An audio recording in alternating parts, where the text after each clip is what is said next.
Welcome back to the Minecraft Slowrun, Episode 2. This is my survival series. I am the talent, and it's time to play Minecraft. After reaching Fortune 3, we got full diamond armor, 2 mending books, an infinity bow, and a diamond sword enchanted with Bane of Arthropods 1, which ordinarily would be a trash enchant, but today we are gearing up for an abandoned mineshaft, so it might be somewhat handy should we run into any cave spiders. And I'm hoping we will, because I'm on the hunt for spawners so we can build an experience farm. Let's go over our checklist for the best way to attack this mineshaft. We've got full diamond armor, bringing along Silky, and another backup iron pickaxe in case we need to get extra coal. We need lots of torches because the primary goal for the first run into the mineshaft is to light it up as much as possible and make it safe. It's also very important to bring some milk buckets to remove the cave spider poison. Let's get 4. That should be enough. I expect I'll probably get poisoned maybe 2 or 3 times. We've got 3 golden apples in case things get really dangerous. Bane of Arthropods 1 will give us an extra 2.5 points of damage against spiders. On top of the base damage of 7 for our diamond sword, this will give us 9.5 points of damage for each swipe. Finally, we've also got the infinity bow because we'll need a ranged weapon against the creepers. First discovered the mine shaft from a cave on the other side of the mountain just behind our base. Then, while mining for diamonds, I found another path to it from below, and that's where we'll head right now. The plan for this first run is to light up the mineshaft as much as possible, and we'll worry about looting it when it's safely lit up. So we're going to go in guns blazing, except of course we don't have actual guns, so we'll go in swords blazing? Okay, here we go. I think the best way in is just build right up to it.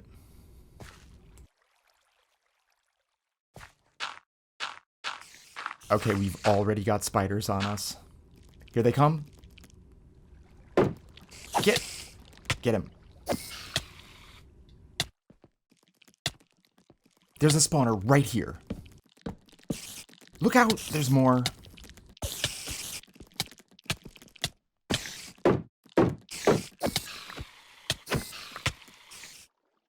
rid of that poison. I lost a few hearts here. I've got to take care of the rest of these spiders. I've got to light this up.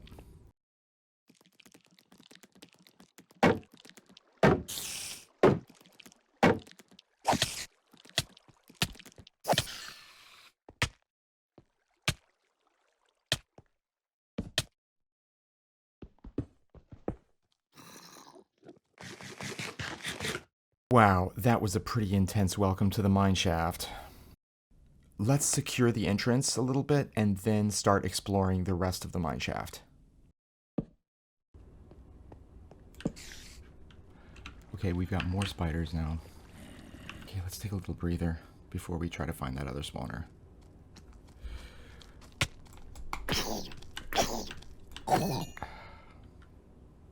Yeah. See what I mean?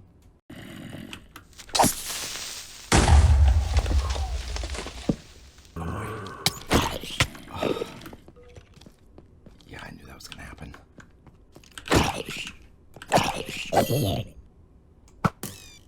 I just shot a bat. I gotta get over there and light it up.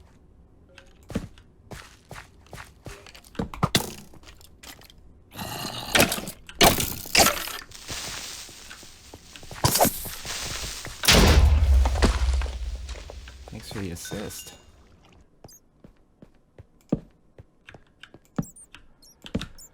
We got another spawner.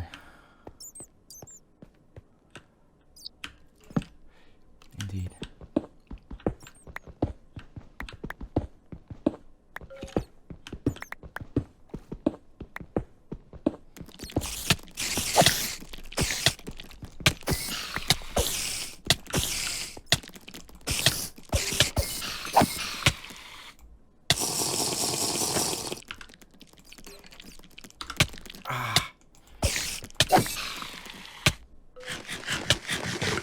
get in there fast.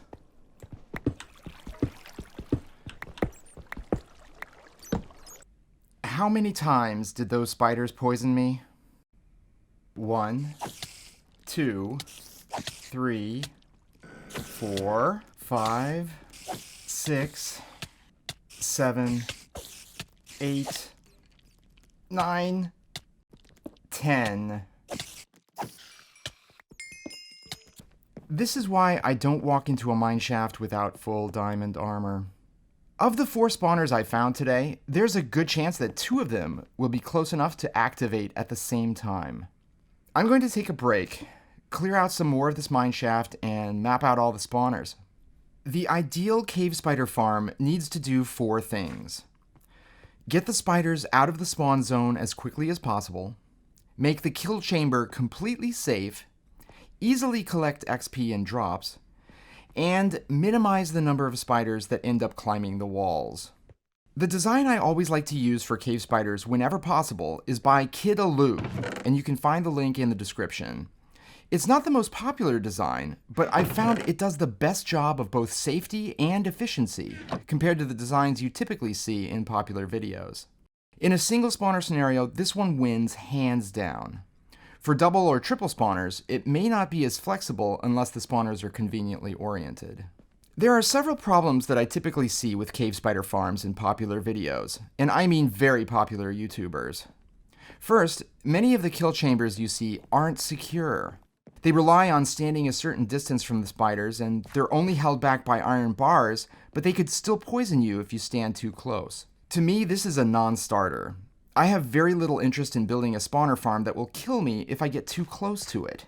Because I'm so clumsy, I'd much rather have a totally safe design. Most of the farms I see use soul sand bubble columns to transport the spiders, and this causes a lot of problems. Unlike other mobs, spiders will climb walls any chance they get. And trying to funnel spiders into a bubble column is going to be lossy because a lot of those spiders are going to attach to the wall before they get inside. And even though bubble columns are a flexible way of moving mobs vertically, getting them out of the bubble column and into a kill chamber is also very difficult with cave spiders. I need an early game farm I can build with a limited amount of easily available resources without having to travel to the nether first. The only drawback that I have with this design is that it puts the AFK zone 12 blocks away in the X or Z direction, and it's also 5 blocks below the spawner in the Y direction, so you only have a couple blocks you can stand on before leaving the activation zone. That being said, if you have the room to work with, Kid Aloo's design is a very easy farm to build. It's completely safe, it gives you all the XP, there's very little problem with spiders climbing walls, and since the kill zone is 3 blocks wide, you can AFK for a while to let the spiders build up without worrying about max cramming killing off the spiders before you get to do the job yourself. The only change I would suggest making to the design is to go 5 blocks above instead of 2. And the reason is, even though spiders will spawn in a 9x9 3 block radius around the spawner, before spawning, the spawner will check a 9x9 area for any existing spiders. So in case any spiders do start climbing the walls, if you let them climb all the way to the top, 5 blocks above, then they won't be in that detection zone. Now let's get our materials. Let's just plank that up. And we want some fence gates, so we'll need a few sticks. Fence gates, so that's more sticks than planks. So we need 1, 2, 3, and hoppers, so that means more chests. I can just bring the iron with me and make those later.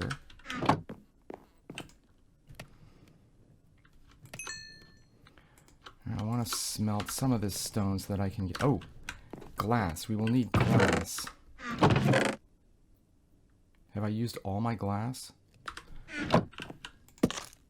Oh no.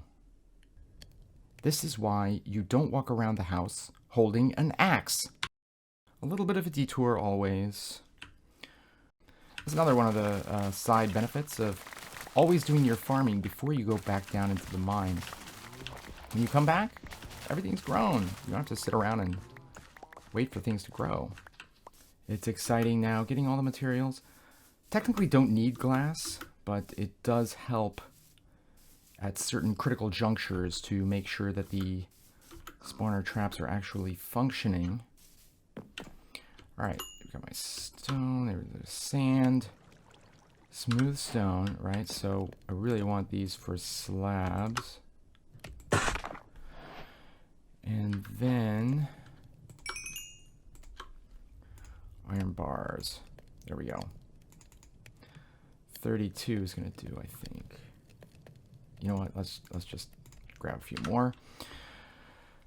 Iron bars, hoppers, chests, slabs, fence gates, cobblestone walls, infinite water source. We got our glass. We've got 4 golden apples. All right. All the necessary materials. I think we're just about ready. Trapdoors. I'll need some trapdoors. From the iron. 3, 6. Okay. And it's nighttime. We're just about ready. I think we're going to head down there. Let's do it up. Let's do it up.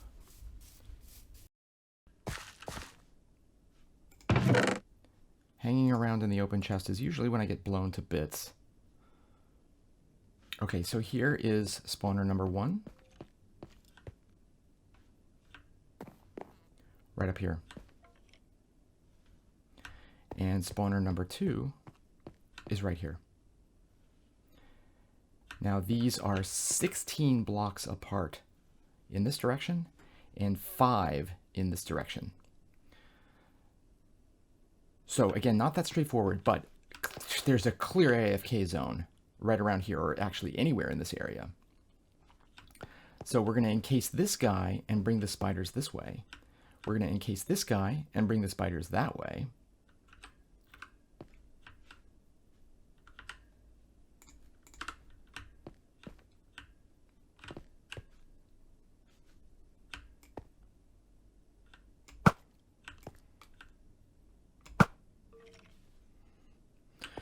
Okay, so now we're going to try to clear out some of this without damaging the spawners and also without allowing any spiders to spawn. Alright, so we have a floor now. Can excavate this part. And again, we're trying to go 5 blocks above the spawner, so in case any of the spiders do wind up climbing the walls, they'll be out of the detection zone, so we won't have any problems with additional spawns.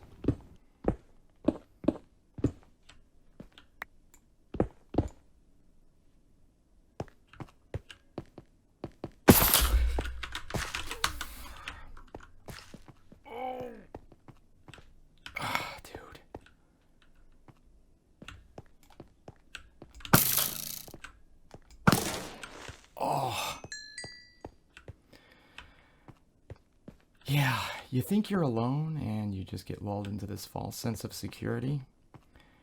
And then something like that happens. Alright, let's kick this into high gear.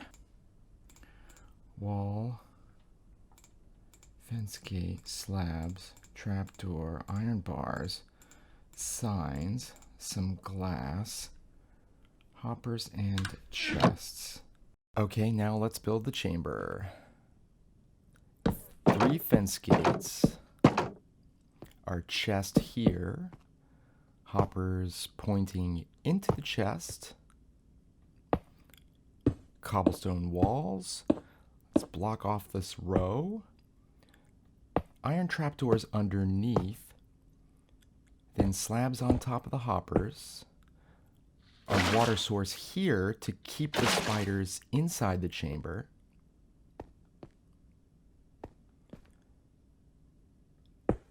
block off this whole row here. Water sources in the channel.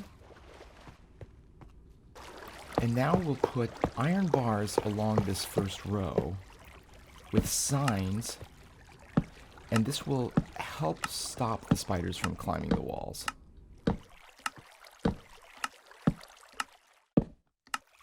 Next, we'll remove this row of blocks from the floor. Let's try that again. We'll remove this row of blocks and replace that with more iron bars. And finally, we can add water sources all along the back row. Get rid of these blocks here.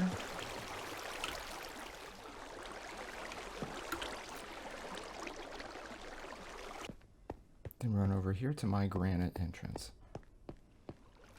Right. And now for the really fun and dangerous part.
Okay.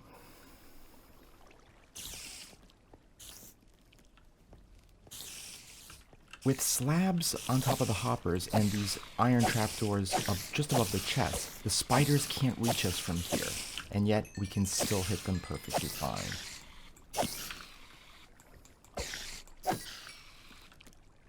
Now let's build chamber number 2. Fence gates.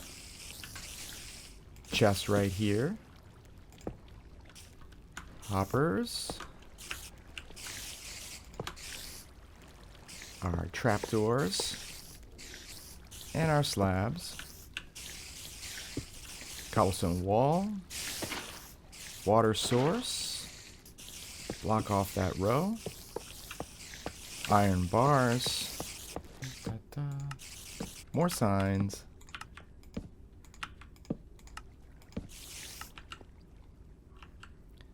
Water sources in the channel. Bring that right down there. Get rid of this row of blocks.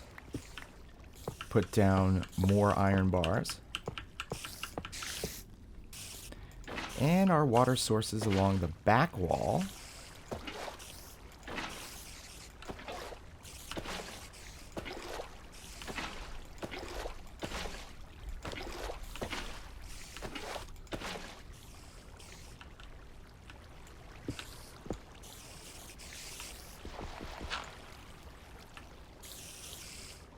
Let's have some fun.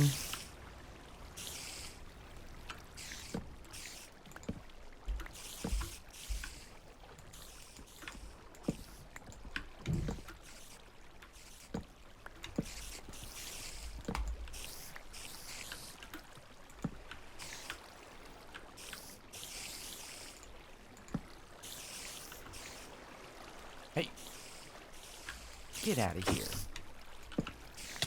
Really?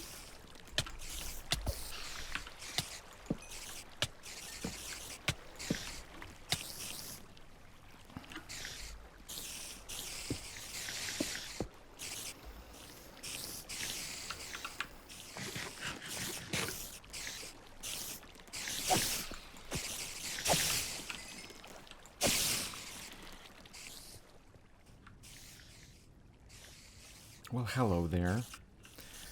Okay. Clearly, I just need to figure out a better way of getting between the two spawners, since I'm underneath one right now. But the XP farm is done.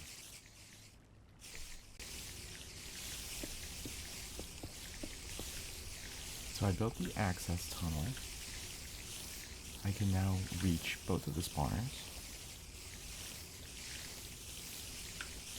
And just take a few more whacks at these spiders. So the room is now pretty much complete. I've got this little pathway to go between the spawners here. Collecting a lot of string. And as long as I stay on this granite path, both of the spawners are guaranteed to be active. Both of the spawners are working perfectly now, and I couldn't be happier with the results. One spawner would have been enough, but to have two of them really makes it easy to just rack up the levels. 66! Wow, I am going to have a seriously good time when I get back to my enchanting room. This has been another episode of the Minecraft Slow Run. I am the Talent. Thank you for coming along with me on this journey. Today, we made history, and tomorrow, we're gonna make magic.